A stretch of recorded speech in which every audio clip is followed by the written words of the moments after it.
झट से चल पड़िएगा। तुरंत बिना देर लगाए श्री भरत जी सिर झुकाकर खड़े हो गए। भद्रकाली के मंदिर से एक बड़ा दबंग व्यक्ति निकला, तलवार ली और भरत जी के सिर को काटना चाहा। तभी वो देवी देख रही थी भद्रकाली, उसे लगा कि मेरे सच्चे भगत की तो ये लोग बलि चढ़ा रहे हैं। आज आप लोगों ने देखा होगा हमारे देवी देवताओं को लोग बड़ा बदनाम करते हैं। आपने देखा होगा लोग बकरे की बलि चढ़ाते हैं और कहते हैं कि देवी माता मांग रही है। बताओ कोई देवी क्या बलि चाहती है? क्या दुर्गा मैया ये कहती हैं कि तुम बकरे की बलि चढ़ाओ? बोलो नहीं। आज भी हमारे हिंदुओं में हजारों लोग ऐसे हैं जो अपने शादी विवाह में बकरे की बलि चढ़ाते हैं और कहते हैं कि ये हमारे घर की पुरानी दादा परदादाओं की परंपरा है। देवी को बलि चढ़ाना पड़ता है और बलि चढ़ाकर बकरे को पकाकर लोग खाते हैं और कहते हैं हम प्रसाद खा रहे हैं।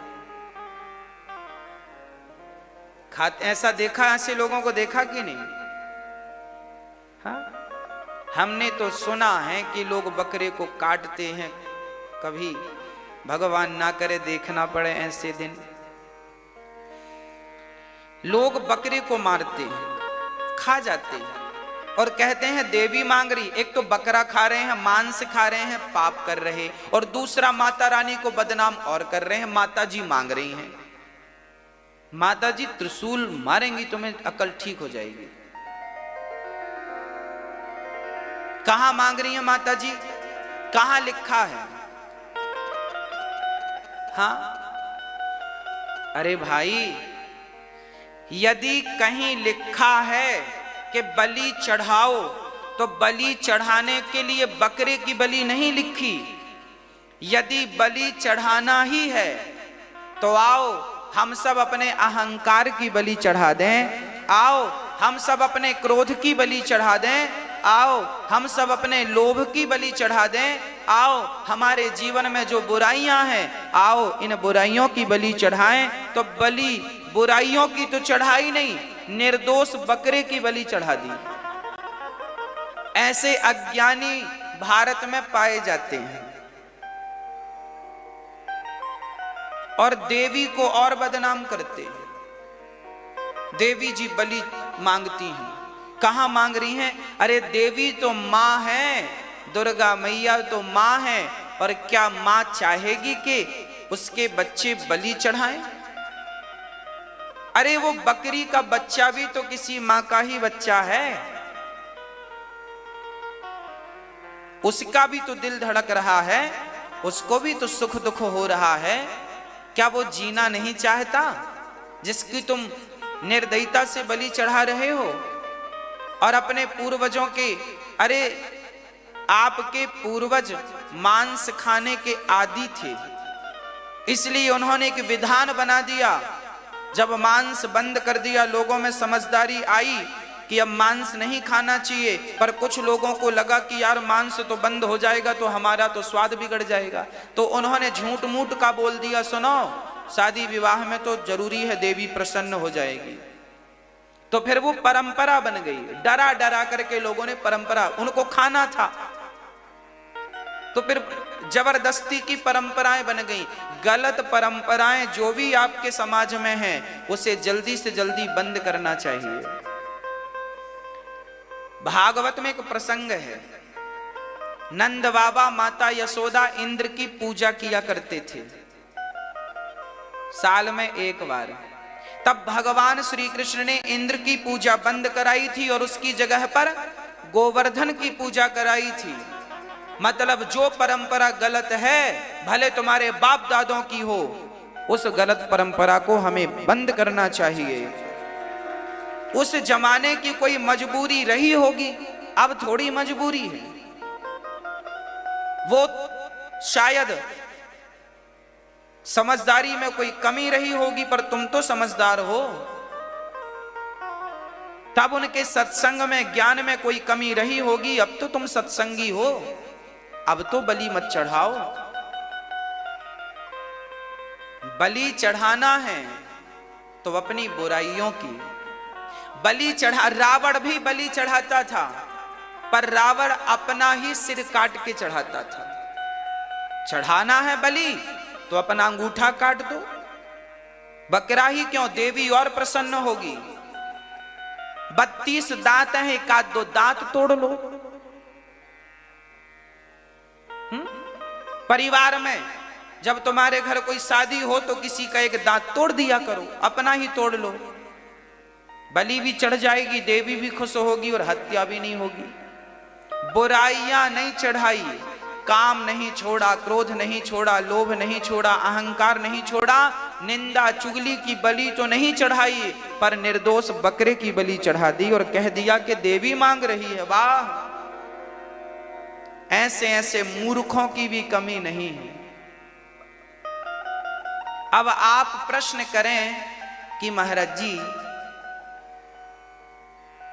हमारे भारत में कामाख्या माता का मंदिर आपने सुना होगा, गुवाहाटी में है, ब्रह्मपुत्र नदी के तट पर है।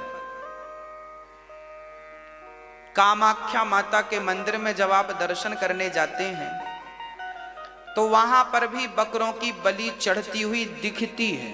हम भी गए थे तो वहां पर बहुत सारा रक्त था, खून था। तो किसी ने पूछा कि देखो, ये तो देवी के मंदिर में बलि चढ़ रही है, क्यों चढ़ रही है? तो आपको मैं बता दूं कि कामाख्या माता में भी बलि चढ़ती है और बंगाल की राजधानी कलकत्ता, वहां भी माता जी का मंदिर है। वहां भी अक्सर देखने को मिलता है कि बलि बकरे की चढ़ रही है। तो क्या वहां पर देवी मांगती है बलि? ना तो कामाख्या माता मांगती हैं और ना ही मां शारदा मांगती हैं।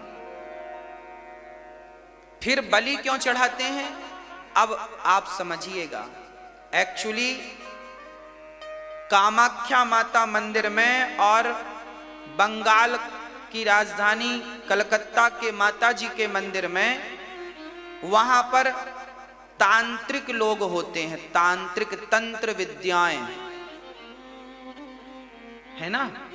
तांत्रिक लोग अपनी तंत्र विद्याओं को सिद्ध करने के लिए वो कोई अनुष्ठान करते हैं और तंत्र विद्या को सफल करने के लिए, जैसे किसी ने प्रेत सिद्ध किया, आज भी ये विद्याएं हैं। बंगाल में तो ये बहुत विद्याएं थीं, अब तो फिर भी कम हो गई।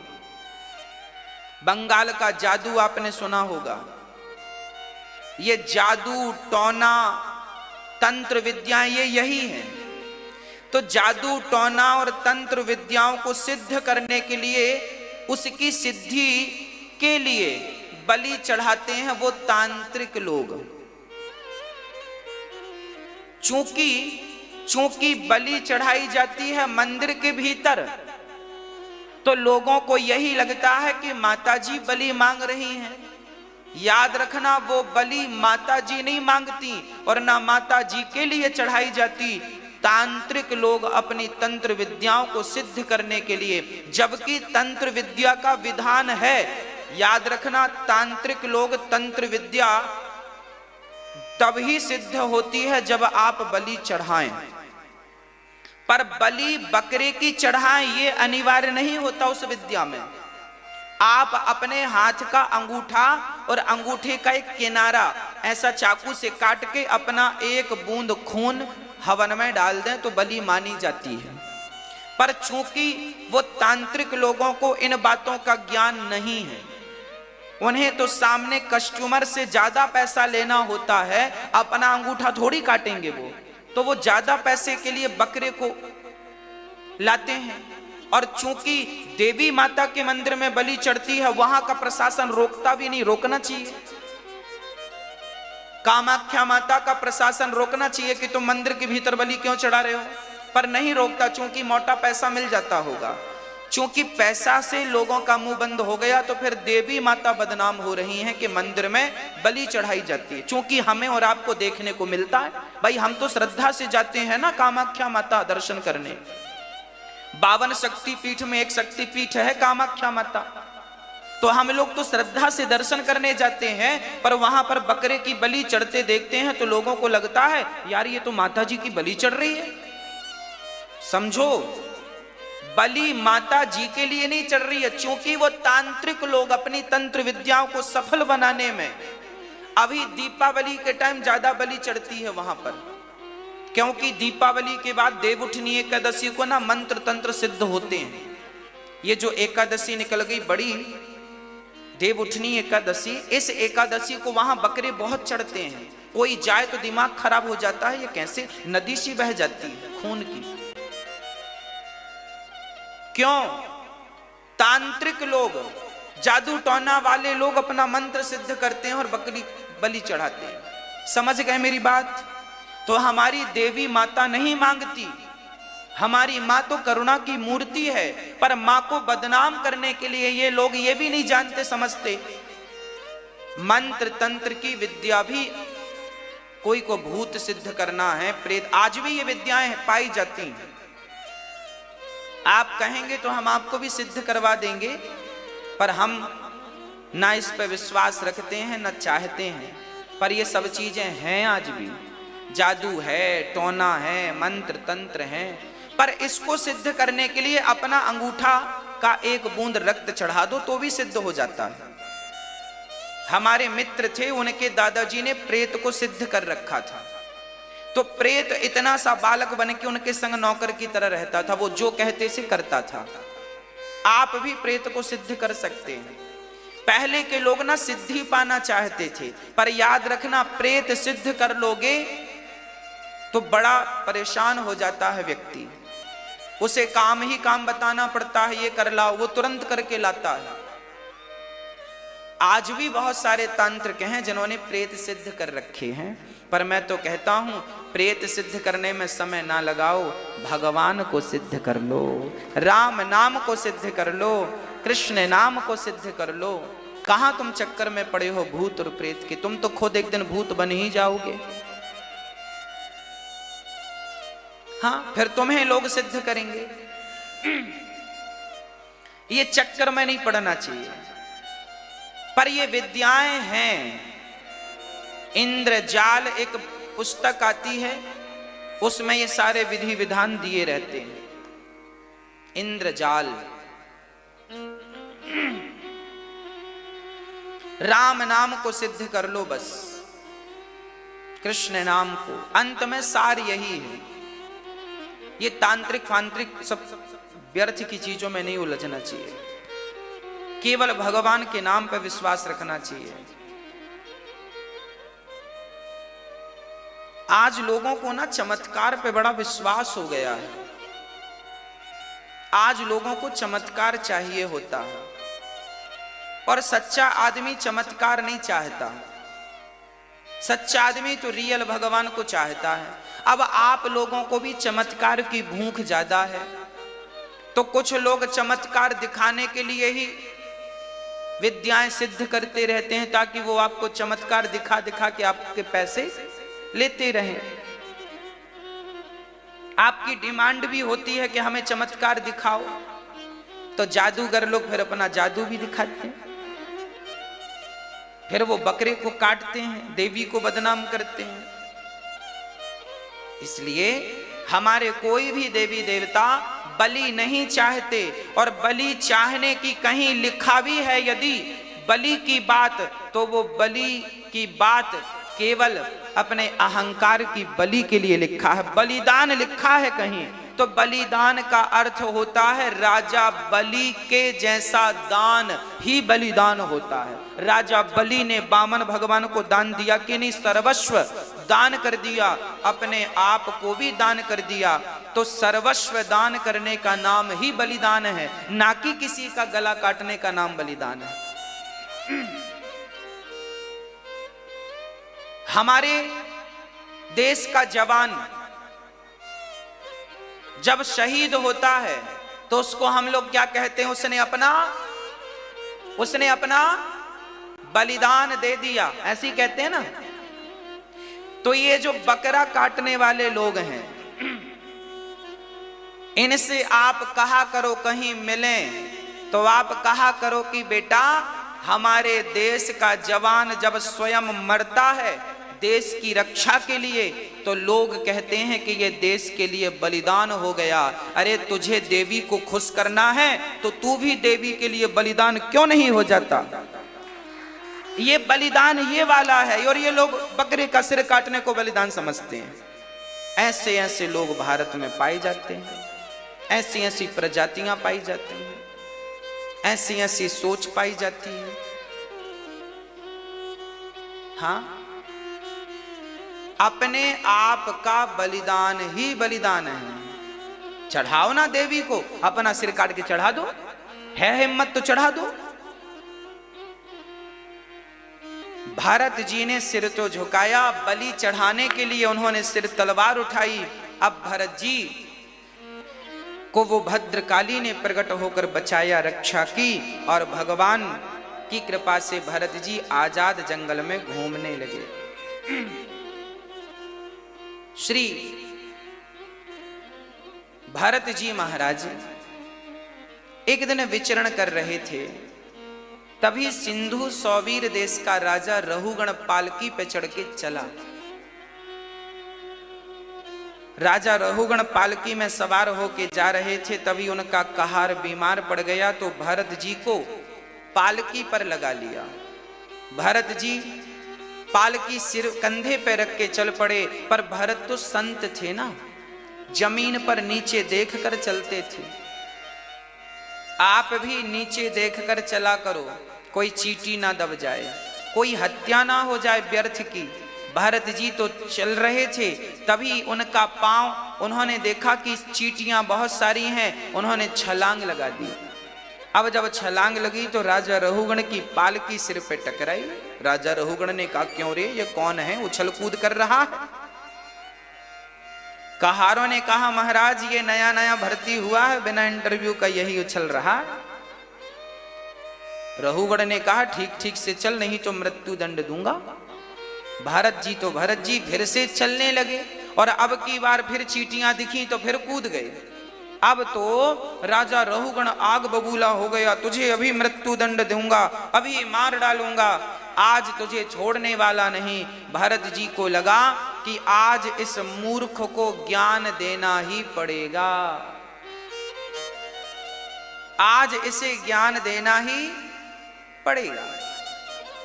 आज पहली बार भरत जी ने अपनी वाणी खोली, और भरत जी ने कहा,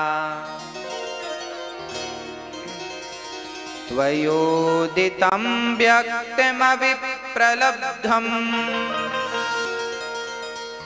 भर्तुः समे स्याद्यदि वीरभारः गन्तुर्यदि स्यादधिगम्य मध्वा पीवेति रासौ न विदां प्रवादः।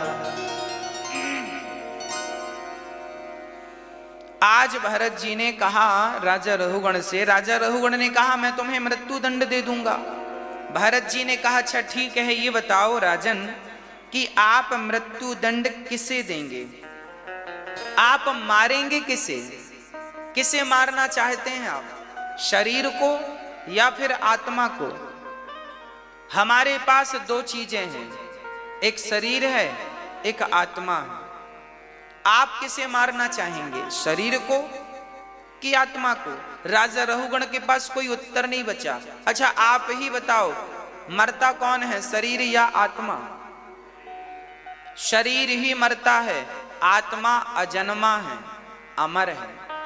जैसे मोबाइल और मोबाइल में पड़ी हुई सिम कार्ड दोनों अलग अलग हैं या नहीं? मोबाइल अलग होता है, सिम कार्ड अलग होती है। उसी प्रकार शरीर है मोबाइल की तरह और आत्मा है सिम कार्ड की तरह। दोनों अलग अलग हैं पर हैं एक दूसरे के पूरक, है ना। शरीर 5 चीजों से मिलकर बना है हमारा। क्या क्या? पृथ्वी, जल, वायु, अग्नि, आकाश। छित जल पावक गगन समीरा, पंच रचित अति अधम शरीरा। हम सभी का शरीर 5 तत्वों से मिलकर बना है और अंत में हम सभी का शरीर कहां जाकर मिलता है? 5 से बना था, 5 में मिल गया। पृथ्वी तत्व जाकर पृथ्वी में, जब हमें लोग चिता पर जलाते हैं या जमीन पर गाड़ते हैं तो वो 5 तत्व 5 में मिल जाते हैं। पृथ्वी तत्व हमारे शरीर में, पृथ्वी, यह चमड़ी पृथ्वी तत्व है ना। ये चमड़ी मिट्टी बन जाती है कि नहीं भाई? राख बन गई, फिर राख क्या बन गई? मिट्टी। राख ऑलरेडी मिट्टी ही है। तो हमारा शरीर जल के क्या बनता है? तो हमारा शरीर मिट्टी से बना है और मिट्टी तत्व मिट्टी में मिल जाता है। अच्छा, पृथ्वी, वायु। वायु मतलब हमारे शरीर में 5 प्रकार की 5 प्राण, 5 पंच वायु हैं, है ना। ऑक्सीजन हम लेते हैं, कार्बन डाइऑक्साइड छोड़ते हैं, अपान, उदान, व्यान, समान, है ना। हमने ऑक्सीजन ली, हमारे शरीर में वायु है या नहीं? वायु के वेग से मल और मूत्र ही त्यागा जाता है, तो वायु ही तो हमारे शरीर में काम कर रही है। जब हम मरते हैं तो हमारे शरीर की वायु समाप्त हो जाती है। कहां चली जाती है? वायु में जाकर, भाई गाड़ी के टायर में हवा भरी थी, पंचर हुआ तो हवा कहां चली गई? हवा में मिल गई। उसी प्रकार तुम भी जिस दिन पंचर होगे तो तुम्हारी हवा भी हवा में मिल जाएगी। तो पृथ्वी, वायु, वायु तत्व वायु में मिल गया। अग्नि तत्व अग्नि में। हमारे शरीर में भी आग है जिसे हम जठराग्नि कहते हैं। भोजन कौन पचाता है? हमारे शरीर में एक आग है। आपका पेट हाथ रख के देखिएगा, गर्म होता है, गर्मियों में भी और सर्दियों में भी। हमारा शरीर गर्म, अरे ठंडा पड़ जाए तो मर जाता है आदमी। मरे हुए आदमी का शरीर बिल्कुल ठंडा होता है। जब तक प्राण होते हैं तब तक आदमी के शरीर में गर्मी